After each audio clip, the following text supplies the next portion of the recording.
তখন তার বয়স মাত্র 5 বছর। সেই দিন থেকে বাবাই হয়ে ওঠেন মা, অভিভাবক, ছায়া। একদিন সেই ছোট্ট মেয়েটি বড় হয়ে ওঠে, আধুনিক হয়, উচ্চশিক্ষায় শিক্ষিত হয়। সাথে আসে নতুন বন্ধুরা, নতুন জীবনধারা। বাবা তখনও ভাঙা মন আর ভাঙা বেতনে চলা এক মানুষ। মেয়ের স্বাচ্ছন্দ্যের জন্য নিজের রুম ছেড়ে দেন, ডাইনিং স্পেসে ঘুমাতেন, যেন মেয়ের বন্ধুদের সামনে তার সম্মানহানি না হয়।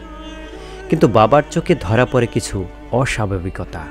বন্ধুর ছদ্মবেশে কেউ কেউ মাদক আনছে, আচরণে আসছে পরিবর্তন।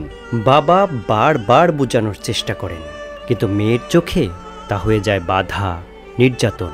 2019 সালে প্রথমবার মেয়ে বাবার বিরুদ্ধে মামলা করেন, যা পরে প্রমাণিত হয় ভিত্তিহীন। বাবা ছাড়া পান। এরপর আসে 2023। আদালতের দ্বারস্থ হন আবার। মানসিক চাপ, সামাজিক অপবাদ, সব কিছুর মাঝেও বাবা হার মানেননি। শেষমেশ এক বুধবার রাত, ঘড়ির কাঁটা তখন ভোর 4টা ছুঁই ছুঁই।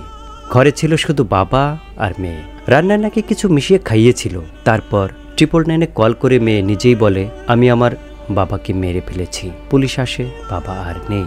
একটি মেয়ে যে প্রথম স্কুল ড্রেসে বাবা গর্বিত চোখে দেখছিল, আজ সেই বাবার চোখ চিরদিনের জন্য বন্ধ করে দিল। মেয়ে এখন হেফাজতে। কিন্তু যে প্রশ্নটা আমাদের সকলের মনে জেগে থাকে, ভালোবাসার কি এমন অভাব ছিল? একটি মাত্র বার বাবা বলে ডাকলেই হয়তো সবটা থেমে যেত।